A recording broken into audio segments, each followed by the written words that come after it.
les 9:10 o 9 i pico. Res, ens espera un canvi de temperatura igual de 20 graus i res, agafarem el cotxe quan arribem i començarem a recórrer la ciutat. Benvinguts a Ushuaia.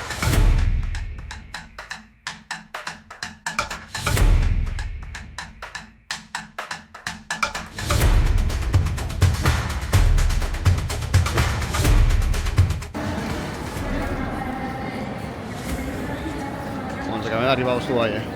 Què tal el vol, Fuet? Mogut. Ha estat molt mogut, sobretot l'aproximació a pista. Ha tremolat. Ha tremolat bastant. Ha sigut divertit. Però... cap a dalt, cap a dalt. Cap a lavabo. Ha tremolat bastant i de fet fot un vent de la parra. Però... res. Anem a buscar el cotxe perquè no sabem on ho hem deixat. Bueno, ho hem deixat, hem d'anar a buscar-lo i anirem cap al centre. L'experiència d'agafar un cotxe quan l'aire surt a més de 50 km/h és una experiència divertida, si més no. Les portes les havies d'aguantar amb les mans perquè se t'anaven volant. El portamanetes no m'hem pillat. Sí, per la derecha. I això has de passar per la... Sí, pel tòtem. Ara has de posar un tòtem que ara veurem el mar com passa i aviam si no vola. Tinc el braç llarg. Bueno, aquí no pega tant el vent, Estàs més protegit aquí. Sí. Sí, la cosa és que l'aeroport està molt més exposat. Llavors és una mica més xungo de passar i tal. El paisatge és bastant inhòspit a la part que... Què creixer aquí? Sí, no sé, és tot gris, però a part les muntanyes són enormes, o sigui, és una borrada. Segurament avui no puguem fer ninguna excursió, perquè teníem planejat fer l'excursió del canal Beagle, però avui els barcos igual també volen, pot ser que volin els barcos avui. Llavors anirem a Carrefour, anem a comprar, passejarem per la ciutat i haurem de fer les activitats una mica més compactes entre els dies. Segurament demà fem la navegació, no? Sí, avui intentarem gestionar tots els temes d'activitats per tenir-ho reservat i que demà no tinguem sustos, perquè com imaginem avui s'hauran cansat moltes coses i la gent, clar, si avui no ho fa ho intentarà fer en els pròxims dies. Llavors està tot molt compacte i com tampoc estem aquí una setmana, que estem 3 dies i mig comptats, hem d'espavilar, hem de ser ràpids per reservar. El paisatge és una passada, les muntanyes allà a l'esquerra, és espectacular, i això d'aquí darrere, aquestes muntanyes, just a baix de les muntanyes està el poble, ara que no es veu, però sí, allà està el poble, i realment, això que després, quan vens amb l'avió també és una passada, com entres dins de les muntanyes per aterrar i tot, i l'avió es va movent. Ha sigut un aterratge mogut, però dintre del que cap, veient el vent que fot, no hem patit tant. S'ha aplaudit el pilot quan ha aterrat i jo entenc per què s'aplaudeix en aquests casos. Quan aterres a Barcelona, no. En casos com a viatges amb Ryanair, exacte, seria el mateix estil. Però ha sigut... No hem aterrat, hem arribat. Hemos llegado. I això, hi ha picos de muntanya encara amb neu i tot. És una passada. Ara sortíem de Buenos Aires ahir, que feia una mica més de fred, però aquesta setmana ha sigut horrible en termes de molta calor, 30 graus o així. I hem arribat aquí 6 graus, llavors hem baixat més de 20 graus de temperatura, però bueno, veurem demà amb menys vent si s'està millor i res, estem entrant al poble. El primer dia a Ushuaia comença amb una passejada per l'avinguda de Sant Martín, al carrer principal. És curt però intens, ple de botigues, cafès i, encara que no sembli, gent que va i ve, entre muntanyes i molt de fred. Baixem cap al passeig marítim Presidente Raúl Alfonsín. El vent aquí es fa notar, però també recorda que estàs al lloc més austral del món i a la porta de l'Antàrtida. A la petita plaça davant del port hi trobes les agendes de viatge que ofereixen diverses experiències a la comarca. Algunes de les excursions passen molt a prop del far de les Eclairs, que sovint es confon amb el famós far de la fi del món de Jules Verne, però no és el mateix. Continuem cap a la plaça Eva Perón, on una escultura discreta i unes plaques recorden el seu paper a la història de l'Argentina. Potser algú us sona? El peronismo. Les banderes d'Ushuaia i Argentina uneixen sempre amb l'orgull que caracteritza aquest país. Després, un mural gran i viu dedicat a les Illes Malvines ens crida molt l'atenció. Un missatge molt clar, directe, que encara avui desperta emocions fortes. Tanquem el dia amb una última mirada al Sant Christopher, el vaixell encallat al port. Abandonat des de fa dècades, havia servit com a remolcador durant la Segona Guerra Mundial. Ara és part del paisatge i del silenci d'Ushuaia. Un bon començament, demà més. Bon dia a la vida del pingüí, mai millor dit. Bon dia, Catalunya. Bon dia, Catalunya, són les 7. No, són les 8 i alguna cosa. No, bueno, són les 8 i 10, anem a buscar un cafè i tenim la ruta en barco, avui, a la pingüinera i tal. Els pingüins van dir que van començar ja la migració, llavors no hi haurà tants. Esperem trobar alguns pingüins, més que res. També el dia s'ha aixecat bon dia, no? Sí. No hi ha aire, sobretot, que ahir va ser una puta locura. Sí, l'Aila va ser una locura i per això tampoc vam gravar res. Els micros avui també tenen la protecció del pelillo pel fred. I bueno, vamos a un cafè, que anem per un cafè. Si no, no s'aixeca. Arrencar bé al matí. Sí, però algun dia haurem d'explicar el cafè que la vas liar a Buenos Aires. Què vaig fer? Bueno, vaig haver de sortir corrents a mig de Buenos Aires, amb el cotxe. Bueno. Una anècdota. Anècdota. Què seria això sense anècdotes? És una persona molt avorrida. Està clar. Una persona molt avorrida. Normalment els carrers estan força buits. Normalment. Tampoc crec que sigui molt concurrida la ciutat. També s'ha de dir que no és època d'esquí, vulguis que no, hi ha menys afluència de turistes, el tema de l'esquí i tal. Estem parlant que és final d'estiu, Sí. principi de primavera, no? On havies d'anar? Aquí està tancat, bro. A La Habana, que també està tancada. Perquè aquí Jo crec que tot està tancat. una curiositat aquí a Argentina és que obren els locals molt tard respecte a Europa. Una cosa que no té sentit. Mira, sí que està obert. Doncs l'Havana sí que obre. Sí, les grans franquícies normalment sí que obren. L'Havana és com un Dunkin' Donuts d'alfajores. Que l'últim dia a Buenos Aires farem com els alfajors molt bons. Després que aquí pots creuar el carrer, és tot peatonal. Compte no t'atropellin per això. És peatonal fins que arribi un cotxe i t'atropelli. Exacte, és peatonal fins que et decideixi com ser peatonal. El dia molt maco s'ha aixecat, Cel clar, encara que hi ha núvols. Bueno, hi ha núvols. Hi ha solecito per això. Bueno, sí, joder, sí. Enfoca. Mira. Cel clar. Sí, hi ha núvols també. Però ahir també hi havia núvols i després va començar a ficar-se no negre, Però gris. però sí gris. Ja gris. Bastant grisot. I... Bueno, senyor. Bueno. No diga ben s'atropella, tu. La línia de detenció, ¿dónde està? Sí, no favor. existeix aquí. Lo bo és que jo pensava que el sol sortiria per l'aigua i sobre entre les muntanyes. Llavors, una mica de fake. És normal, el seu, desaparèixer perquè té alguna cosa és normal. Durant el viatge que has tirat ja 50 coses. Sí, encara quedaran 50 més. Sí, és... Podria dir que és divertit, però no ho és. L'excursió la vam pillar a una de les casetes d'aquí del centre. Vam fer un estudi de negocis. Sí, vam fer un estudi de mercat. I bueno, la solució és, si pagues en efectiu a vegades és més barat, si vas a les casetes et sortirà més barat que si compres a Civitatis. Llavors, Civitatis molt bé per moltes coses, però aquí et fa més descompte si vas directament als puestos.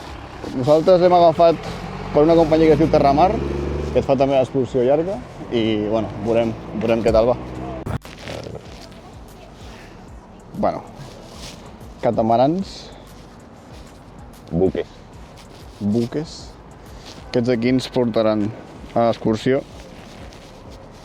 També hi ha diferents excursions, però si vols pillar la llarga, que són 5 hores, hauràs de pillar sí o sí un catamarà. Per què? Perquè hi ha diferents punts de sortida. En la curta et feien Isla de Lobos, El Faro, Islas Vítger? Sí.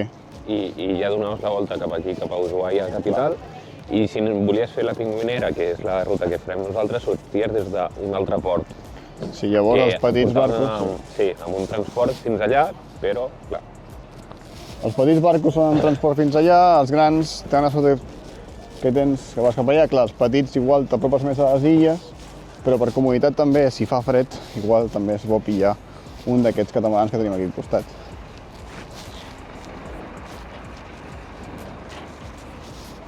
Full chill, Sí, el preu que ens va costar van ser 122.000 amb les tasses inclús, sí, però de primeres el preu ens era 140 i pic o així, però bueno, ens ho van rebaixar perquè ens van veure cara de guapos. El Marc més que a mi, però bueno. Què? Sort d'anar amb un tio excepcional. Sortint des del port d'Ushuaia. Tot just un minut de navegació i ja s'obre davant nostre l'immens canal Beagle. És un pas natural entre Argentina i Xile i un dels canals més australs del món. El seu nom ve del vaixell HMS Beagle, que va portar Charles Darwin per aquestes aigües el 1833. Estem navegant per un lloc únic. L'aigua és fosca, profunda i el vent bufa constant. Aquí el vent és protagonista. En dies normals pot arribar fàcilment a 70 km/h. Ens acostem al far de Les Eclairs. És el far més fotografiat del món i no costa entendre el per què. Aquest encara està actiu i funciona des de 1920. Passem molt a prop, com veieu, de les illes rocoses on descansen els llops marins. Estan al sol, immòbils, com si el fred no els afectés. Alguns neden pel voltant del vaixell, amb moviments lents i curiosos. Els mascles poden arribar a pesar més de 300 quilos. Fa moltíssim vent. Les oles trenquen salvatgement contra les roques i el vaixell sembla que voli. Aquí el cos s'adapta ràpid o no aguanta.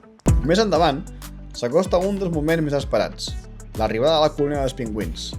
Aquí hi conviuen 3 espècies, el de Magallanes, el Papua i, amb sort, algun rei. La ruta pel Beagle no és només un passeig, és un record constant de com n'és de potent i viu aquest extrem del món. S'està movent el barco una passada. Mira.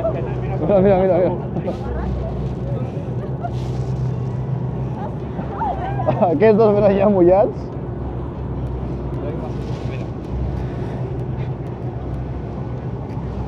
És una puta locura, tio. Està divertit. Sí. Ai! L'aigua no para de moure's. Les oles, aviam, oles de quan? 2 metres? 2 metres i alguna cosa, sí. És que sempre en la imatge mai s'ensenya la veritat, No, i aquí no es veurà perquè el trípode ajuda. Però... hi ha gent... si em toco la xaqueta em mullo el cabell. I jo l'esquena. No, si tu l'esquena sí. És una passada. Segona parada del dia. Després de baixar, de veure els pingüins, pingüins i lleons marins, anem en direcció al Parc Natural de Tierra del Fuego, que és la segona parada, l'última que farem avui. Ara s'ha de tot caminar i anar amb cotxe. Baixa una mica la veu, sisplau, DJ. Voy. Gràcies, màquina. Sí, clar, és que si no... A mi m'agrada molt el WOS. I aquesta cançó és molt mítica per a Argentina, però clar. Sí, exacte. I bueno, això. Hi ha 2 opcions per venir a aquest parc, crec, o vull creure. Una és amb el tren. Simplement tu, si no tens cotxe, fas una excursió, pagues una excursió que també són més o menys 80, 90, 100 euros, depèn de qui ho facis, i et porten fins al parc i bueno, dins d'allà al parc tens un... Opa! Ojo! Joder, tio. Hòstia puta. Però has vist la baixada que hi havia? Sí, l'he vist. Home, Això, que et porten amb... Hòstia, rascat, màquina. És un kamikaze, jo no sé si tornaré viu a casa. No, vas amb un tren i fas el recorregut que avui farem, però farem amb el cotxe i vas amb un tren si no portes el cotxe aquí, clar. mística. Exacte, té més mística el tema d'anar amb el tren, perquè bueno, hi ha un que són també en tren que vas amb cafeteria, que sí, que tot ho hem vist. I res, no, gràcies. I és un tren que bueno, té cafeteria, té com primera classe, classe normal, pot ser una mica el fancy i tal, però bueno, ho farem amb el cotxe, us ensenyarem el que és anar amb el cotxe.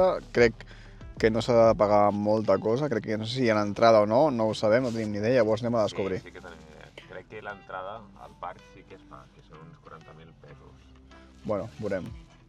Si ens ho podem saltar, ens ho podem saltar. Tu arranca. Arranca i ja està.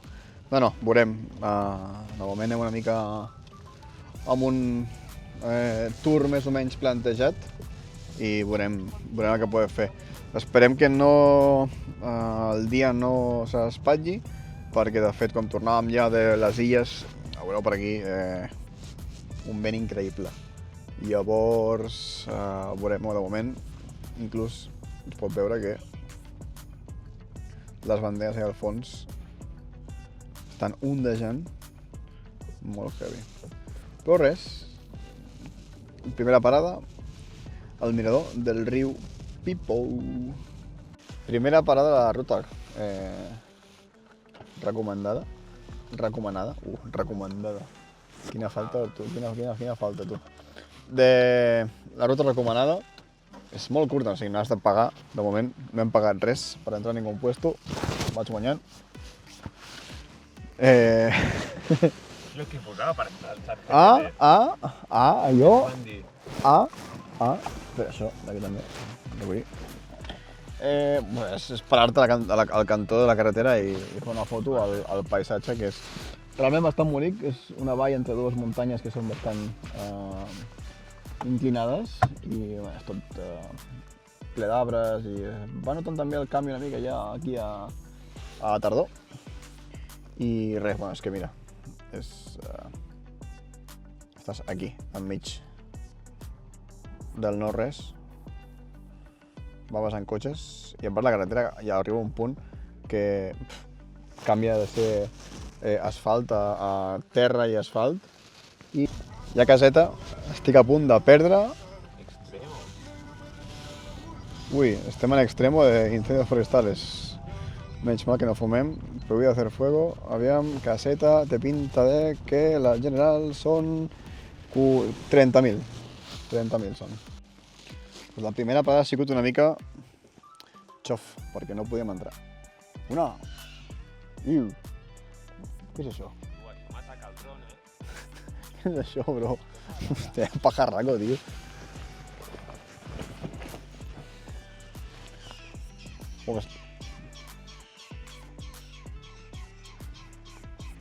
La primera parada ha sigut una mica xof, sí. Pel tema del vent no podem arribar on volíem arribar, llavors hem hagut de variar una mica la ruta. Llavors la part costera no la podem fer pel tema de l'aire, llavors ens han recomanat fer una altra caminata de 15 minuts, 15 i 15, mitja horeta, i res. Anem a veure una mica l'indret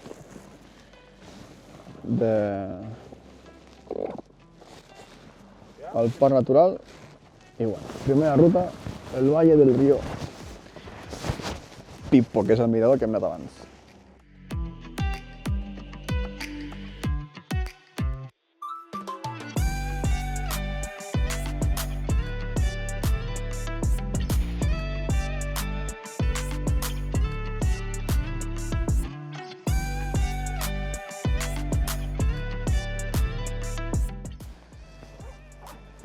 rutilla feta. Nota general, per mi un 6. Marc diu un 8. A més bonica, és maca. El paisatge és impressionant. Ens hem trobat animals. Hem vist cavalls. Però per mi és curta. 900 metres, ho tens tot. Sí, bueno, ella seguirà queixant. Per mi és curteta. Està bé. No sé, per mi li falta alguna cosa més. Ara, com no podem fer la costa, l'ascensió de la costa, anem a apropar-nos almenys, que podem veure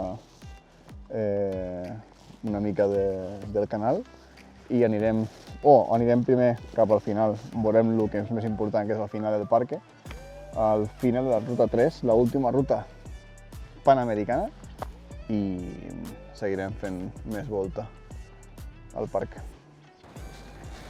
Bueno, les condicions han canviat una mica bastant i plou, fa vent, llavors és més sendero de supervivència. El camí dintre del parc natural és bastant maco, sincerament. Tens un munt de paisatges i els colors que tens amb les arbres i tot estan molt xulos i val bastant la pena, sincerament. Estem just al final de la ruta 3, de la ruta panamericana. Més enllà d'aquesta ruta no hi ha cap més carretera al món sencer. Llavors, per realitzar-te a quin punt del món et trobes. Però bé, no, farem una mica de volteta ara per 4 senderos que hi ha aquí i suposo que no farem gaire cosa més perquè tampoc el dia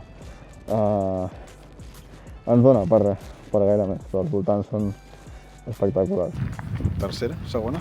No, quarta parada. Centro de visita del Mirador de la Cuix. Un centre o un museu així interactiu, ubicat aquí, enmig de la muntanya. Típic puesto per fer una parada ràpida i marxar, De res. Potser que si vens més d'hora pots trobar alguna cosa obert. La tenda tancada i el museu sense llum, fosc, no es veia res i realment no val més la pena. Hi ha un restaurant i una cafeteria i tal, que igual sí que es pot aprofitar per prendre alguna cosa, però... justet, justet. I l'última parada del dia, potser una de les coses més famoses que hi ha aquí a Ushuaia, o de fet al Parc Nacional, el Parc Natural, és la casa de correus més austral que hi ha al món, i és el que anem a veure ara, que és, bueno, aquesta caseta d'aquí. Hòstia, huele a mar, Fa molta olor a mar. No, però ets una passada. Sí, això és impecable.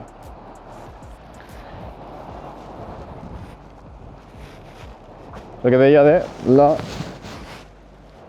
última casa de correus del món.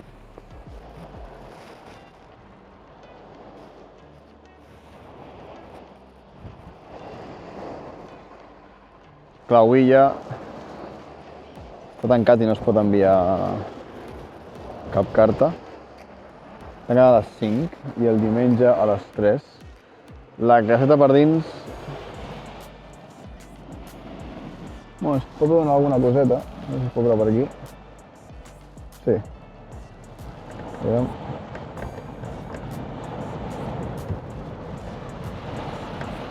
No és molt gran, però l'indret és ultra salvatge.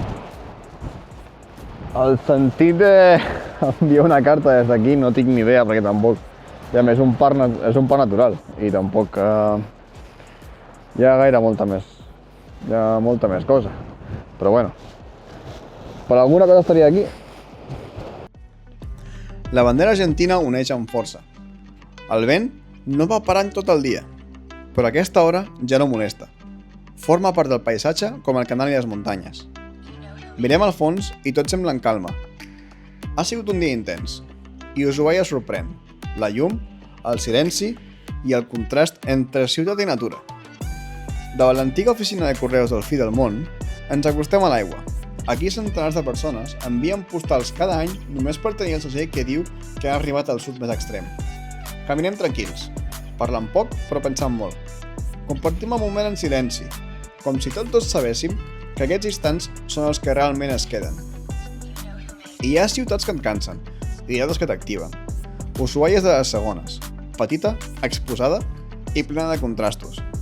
I ara toca descansar, perquè demà ve un nou dia. Esmorzem ràpid, ens espera un viatge llarg en cotxe i el paisatge promet. La ruta panoràmica d'Ushuaia ja es deixa veure entre finestres. El fred continua, però la direcció és clara. Ens endinsem amb una nova etapa, amb ganes de seguir explorant. Doncs el que deia abans, una de les primeres parades del dia, o la primera parada del dia, i la primera de les dues que farem avui. Hem vingut bastant lluny a veure doncs, una cosa que igual no et val tant la pena, o sí, depèn si estàs molt temps o no, que és el vaixell Desdèmones. Un vaixell que es va quedar encallat aquí davant i que ja no s'ha mogut per res del món. I que la marea ara està baixa. Si tens aquí en compte, aquí és fins on puja la marea per la nit. Tens tota la platja plena de roques per poder-hi caminar. Potser que sigui una de les parades més impressionants en plan de salvatge que ens hem trobat, perquè bàsicament aquí no hi ha res. O sigui, l'aigua està a prendre pel cul, però l'aigua arriba fins actualment darrere d'aquest barco i no sé què dir. Realment és una passada. Tot allò és inhòspit. No hi ha res de res. Més enllà no puc arribar perquè està ple de basalts ja. I crec que estic una mica atrapat aquí enmig. Però bueno, la immensitat d'aquesta platja també la podeu veure, que és coses que mai he vist, coses que igual a Europa és més difícil de trobar. Òbviament, que és un paisatge que s'assimila molt al nord, més que res pel tema del fred, el clima i tal, que potser es podria semblar bastant. Realment això és l'Atlàntic. Encara que estiguis prop de l'Antàrtida, aquí rep aires del Pacífic, de l'Atlàntic, de molts d'aquests dos diferents mars, perquè literalment estàs just a la punta, llavors t'afecten no els dos climes, però sí els vents. Almenys el vent del Pacífic és molt fort i el vent de l'Antàrtic és molt fred.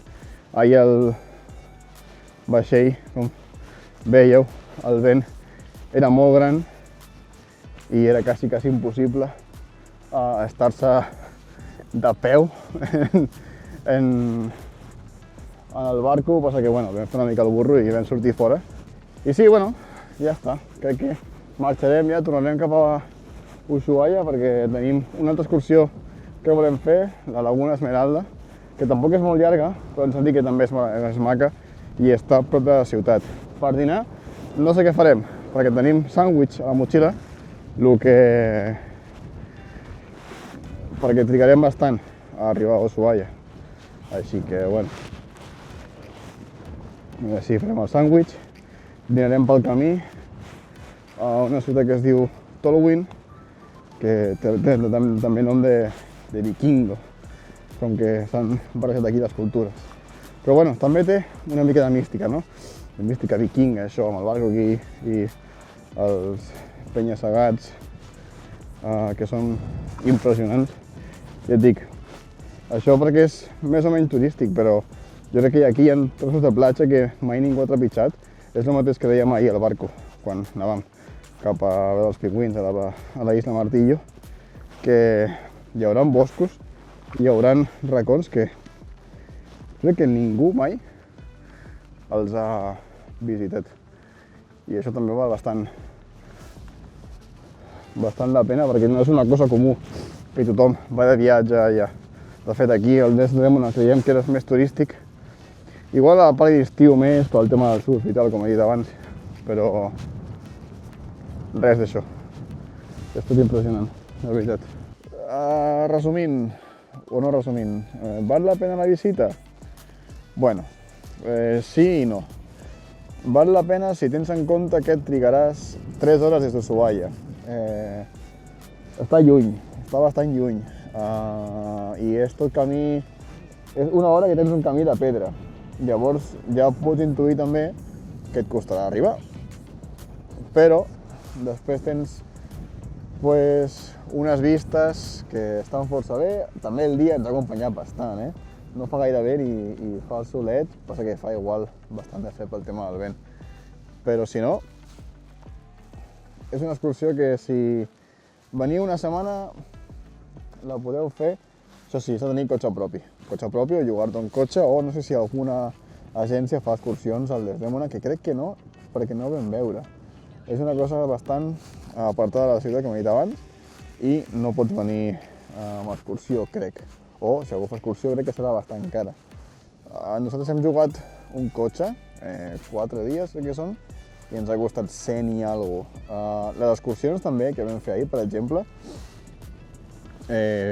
costaven 130, 80 o així, perquè t'inclou el servei que et porten al parc i no. Sincerament, crec que val més la pena sortir amb un cotxe que fer aquestes excursions. Per què? T'estalvies diners. Sí que has de pagar gasolina, el depòsit, etc. Però t'estalvies moltíssima pasta amb les excursions que, sincerament, no crec que valguin tant la pena pagar-les com agafar un cotxe i venir tu.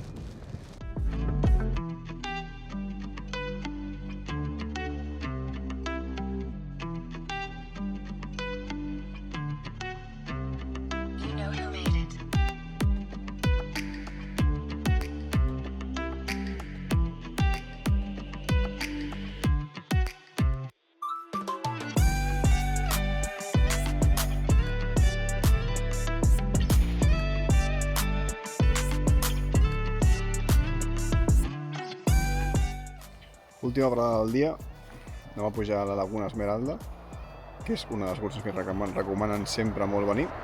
Veurem si val la pena, segurament que sí. Hem vist fotos, el dia ens acompanyant, fa de moment sol. L'entrada és tot un bosc, que igual ja el camí és una mica difícil de trobar. Sempre seguir les indicacions que et marca el sendero, aquí hi ha dos, aquí hi ha un groc, aquí blanc, aquí hi ha un blau.